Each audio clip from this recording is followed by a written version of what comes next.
네, 오늘 뉴스톱10은 국민의힘 여당 관련된 소식부터 전해드릴 텐데 한동훈 국민의힘 대표가 얼마 전에 최근에 이 박단 전공의협의회 회장을 만나서 이 의정 갈등과 관련해 해법을 논의했다라는 채널의 단독 보도가 있어서 그 얘기를 소개해드릴 텐데 그에 앞서서 오늘 오후 고위 당정협의회가 있었습니다. 여기서 나온 내용을 잠시 설명해드리고 이야기를 시작해 볼까 합니다. 자, 최성희 평론가. 네. 오늘 고위당정이 열렸는데 네. 국군의 날, 10월 1일 국군의 날. 지금은 이제 공휴일이 아니지 않습니까? 네, 그렇죠. 이날을 공휴일로 지정하는 방안을 검토 중이다. 맞습니까? 네, 그렇습니다. 지금 아마 당정이 오늘 합의를 했으니까 아마 구체적인 내용을 해서 국무회의 의결로 하면은 이제 시행이 되는데 예. 저는 뭐 우리 국군의 이제 사기 진작도 좀 하고 우리 국민들이 그한 국군의 날에 대해서 너무 이게 전체주의적 그런 행사 아니냐 하는데 그렇지 않죠. 이거는 국가의 어떤 그런 위상과 자긍심을 보여줄 수 있는 행사이기 때문에 그건 그대로 하고 또 국민들은 하루에 쉼의 여유를 가지면서 예. 이날의 의미를 되새기는 것도 내수 진작도 하고 여러 가지 측면에서 저는 다양한 순기능이 있을 것으로 생각이 됩니다. 예. 보시면 달력에 표시를 해놨습니다만 국군의 날이 화요일입니다. 10월 1일. 만약에 전날이 빨간 날이 된다고 하면 2일 날, 4일 날 연차를 직장인의 경우에 쓰게 되면 10월 9일 한글날까지 쭉 쉴 수 있는 황금 연휴가 만들어질 수도 있을 것 같습니다. 이번에 추석 연휴가 토일 월화수 5일 연휴인데 10월 달에도 긴 연휴가 만들어질 수 있을 것 같습니다. 자, 성룡호 대변인. 어쨌든 요즘에 우리나라 경제가 특히 내수 침체로 굉장히 경제 성장률이 떨어진다고 하고 있는데 과연 이런 조치들이 내수 진작에 좀 도움이 될까요? 정부가 종합적으로 분석해서 최종 결정하겠습니다만은 활용하기에 따라서는 충분히 내수 진작에 도움이 될 수 있을 것 같습니다. 예를 들면은 저런 징검다리 연휴가 생겼을 때 어떤 그 지방 관광 상품과 좀 연계를 시킨다든가 또는 문화의 날 같은 것과 좀 이렇게 연계를 해서 그 할인 혜택을 제공한다든가 이렇게 해서 가급적이면 저 연휴에서 우리 국민들께서 돈을 국내에서 쓸 수 있도록 그렇게 유도하는 것이 병행된다면은 상당히 좋은 효과를 거둘 수 있지 않겠나 하는 생각이 듭니다. 예, 지금 생각해보니까 작년에 저 국군의 날 행사 때 영상인데 저렇게 그래픽을 통해서 배가 들어오는 장면들 보여줬고 근데 전날 비가 많이 왔었어요. 그래서 비행기 전투기 훈련을 엄청 많이 했었는데 결국은 전투기가 뜨지 못했던 기억이 있습니다. 올해는 날이 어떨지 또 국군의 날 때 저런 대형 퍼레이드가 있을지 관심인데 과연 임시 공휴일 지정되는 것이 언제인지 저희가 확정돼서 발표가 되면 다시 한번 말씀드리도록 하겠습니다. 자, 저희가 준비한 첫 번째 소식. 한동훈 국민의힘 대표가 지난주 박단 대한전공의협의회 회장과 면담한 것으로 확인이 됐는데요. 자, 과거 한동훈 대표가 의정 갈등을 풀기 위해서 노력을 많이 했었는데 쉽지는 않았었습니다. 관련된 영상 먼저 보고 오시겠습니다. 정부도 2,000명의 숫자를 고수하지 않고 대화할 거라는 입장을 밝힌 바 있습니다. 여러분, 저희는 문제를 여러분의 눈높이에 맞게 차근차근 풀어나가고 있습니다. 국민의 건강과 건강과 직결된 문제이기 때문에 숫자에 매몰된 문제는 아닙니다. 조속히 국민을 위한 결론을 내릴 것을 강력하게 요청드렸습니다. 정부가 계속 이런 이야기들을 하고 있고 사실 국민의힘 같은 곳에서 이런 정책에 대해서 결국 국민들에 대한 문제잖아요. 손을 놓고 있는 것 같아서 좀 아쉽고 이제는 한동훈 당대표도 이 사태에 나서서 어떻게 해결해야 될지 좀 고민이 필요하지 않나라는 생각을 하고 있습니다. 예, 김직전 대변인. 박단 전공의협의 회장이 최근에 이제 경찰 조사도 받고 나왔다고 하는데 어쨌든 의대 파업 장기화 사태에 대해서 한 대표가 좀 역할을 해달라. 먼저 박단 회장이 면담 요청을 했고 한동훈 대표가 만나서 이야기를 했는데 일부 의견 접근이 있는 것도 있지만 쉽지 않은 대목도 있다고 합니다. 이 사태 어떻게 될 걸로 보세요? 한동훈 대표가 이거를 풀 수 있을까요? 쉽지는 않을 거예요. 지난 4월 달에 지금 이제 벌써 이 의정 갈등이 벌써 반년이 넘었습니다. 예. 지난 4월 달에 윤석열 대통령께서도 저 지금 방금 화면에 나오고 있는 박단 그 회장하고 만나셨어요. 그렇죠. 예. 그 만난 이후에 그 박단 회장이 이렇게 얘기했어요. 그 이거 대통령과 만나서 많은 말씀을 드렸음에도 불구하고 우려가 있다. 그런데 그 우려가 지금까지 풀리지 않는 거 보면 현실이 됐다라고 보여지고요. 지금 한동훈 대표가 지난주에 박단 회장을 만나서 1시간 반 가량을 지금 대화를 했다고 합니다. 그런데 이거 비공개로 했는데 오늘 박단 회장이 SNS에 이렇게 올렸더라고요. 예, SNS 좀 보여주세요. 네. 예. SNS에다 올린 내용을 보면 국민의힘 측에서 이걸 불어 공개한 것은 결국 한동훈 대표의 결심과 의지를 표명한 거다. 이래서 환영하는 입장을 냈으면서도 또 한편으로 보면 윤석열 대통령과 국민을 설득해 주기를 기대한다 이렇게 되어 있습니다. 예. 지금 결국 이 문제를 풀 수 있는 사람은 윤석열 대통령이다라고 보는 거죠. 예. 그런데 과연 이 한동훈 대표가 윤석열 대통령을 설득해서 이 문제를 풀어낼 수 있을까? 사실 지금 이번에 계속 얘기가 나오고 있습니다만 응급실 뺑뺑이 예. 이 사안들에 대해서 굉장히 일반 국민들이 심각하게 받아들이고 있고 예. 이 사안이 또 추석 목전으로 오면서 더 크게 확산되고 또 이번 주 29일 날은 간호사들까지 파업을 예고하고 있는 예. 상태이기 때문에 이것이 과연 의정 갈등이냐 아니면 의료 대란이냐로까지 지금 가고 있는 상황이에요. 예. 이 상황 속에서 한동훈 대표가 이 중재자의 역할을 잘 해내서 이 문제를 풀 수 있으면 참 좋겠습니다만 과연 한동훈 대표가 대통령을 설득하고 이 문제에 대한 기본적인 문제는 어쨌든 지금 정원 문제라든지 또 지금 배정되어 있는 이 정원이 축소되지 않는다면 이 전공의들이 돌아오지 않는다라는 여러 가지 문제가 지금 같이 복합되어 있는 상황 속에서 이 부분에 대한 쉽지는 않은데 어쨌든 한동훈 대표가 짐을 맡은 이상 한동훈 대표의 정치력 이것이 이제 또 하나의 시험대에 올랐다 이렇게 보여집니다. 예, 한동훈 대표 면담을 하고 나서요. 의대 정원 이미 2025학년도 입시 휴강은 확정이 됐기 때문에 이 숫자를 되돌리기에는 원점 재검토하기는 쉽지 않다. 당이 어쨌든 이 사태의 중재 역할로 나설 수 있도록 의사들도 전공의 단체도 좀 협상의 공간을 좀 열어달라. 무조건 원점 재검토 이렇게 주장하지 말고 서로 양보할 수 있는 부분이 있는지 한번 검토해달라라고 이야기를 했다고 합니다. 조금 전에 김진욱 전 대변인이 얘기했던 응급실 뺑뺑이. 결국 응급실에 몸이 아파서 응급실에 가야 되는데 덜 아프지 않습니까? 더 많이 아픈 사람들을 위해서 양보하십시오라고 해서 어지간히 아파서는 응급실에 지금 들어갈 수 없는 상태라고 합니다. 이 얘기를 주장했던 사람이 한 명 있습니다. 확인하시죠.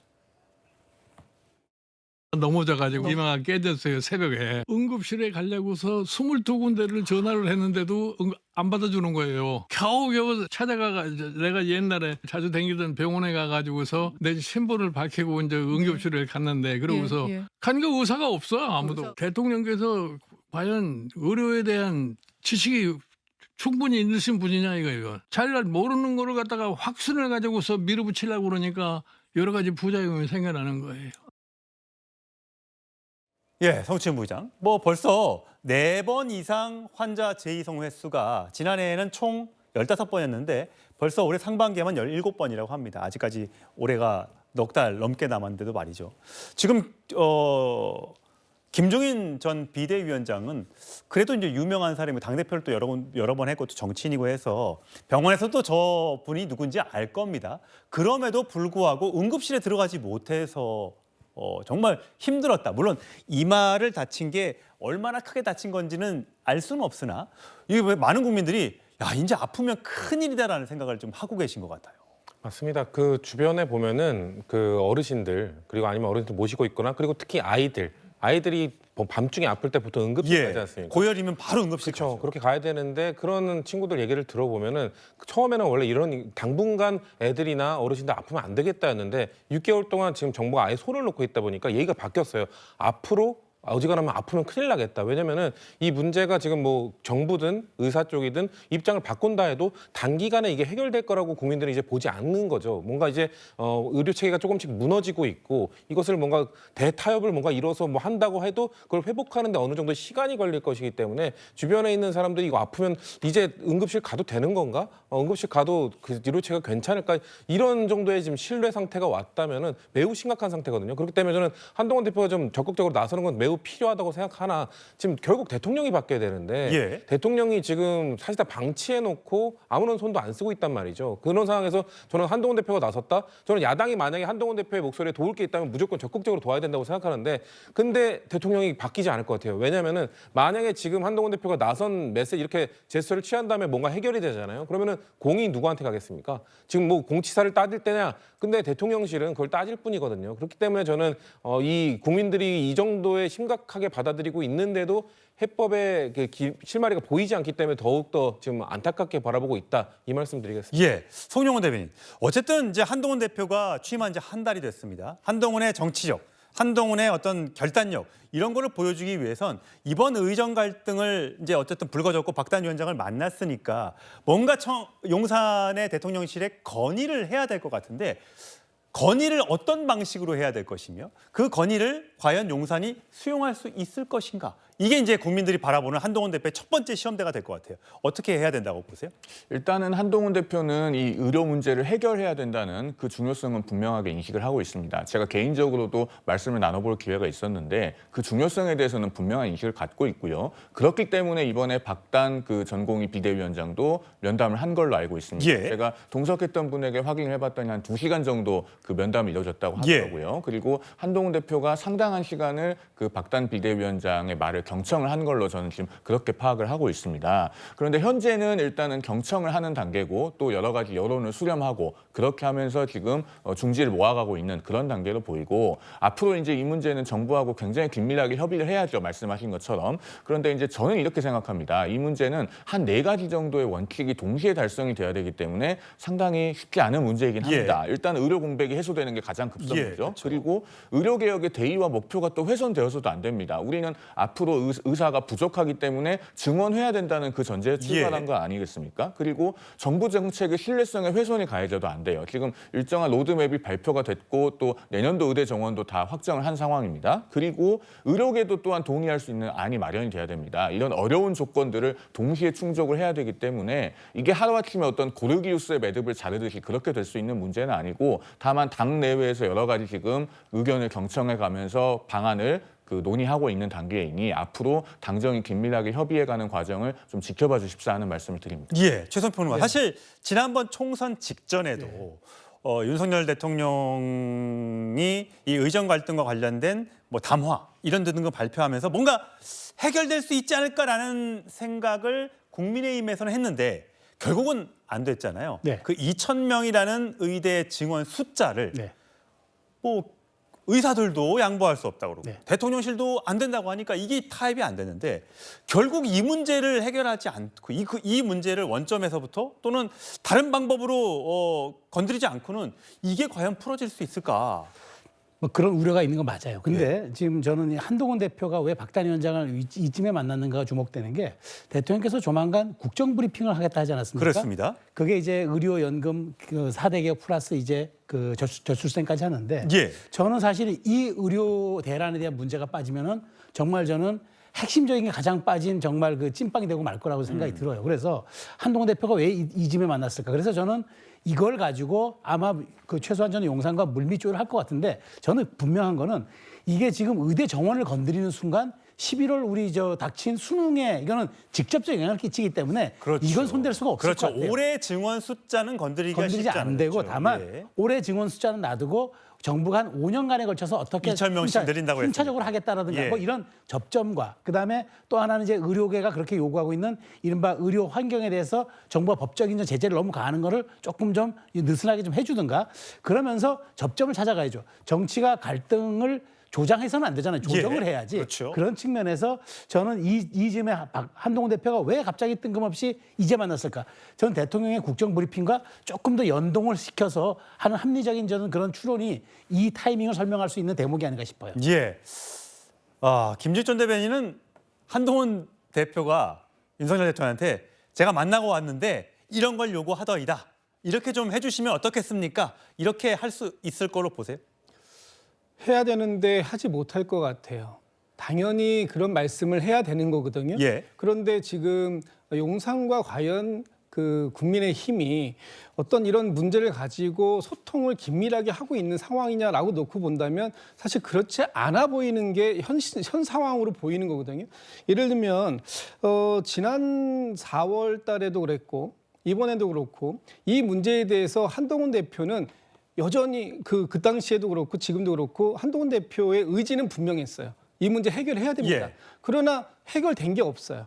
이 얘기는 뭐냐면 지금 용산을 당이 견인해 올 수 있는 힘이 없다라는 얘기고 용산의 대통령실을 설득해낼 수 있는 어떤 정무적 소통의 창구가 형성되어 있지 않다라고 보여지는 겁니다. 오늘 고위 당정 회의가 열렸는데 이 자리에서도 분명히 이 논의가 있었을 것 같아요. 그래서 저도 지금 좀 전에 최수영 평론가께서 말씀 주셨던 것처럼 이번 주에 대통령의 국정 브리핑을 예. 제가 좀 주목해서 보려고 하는데 네.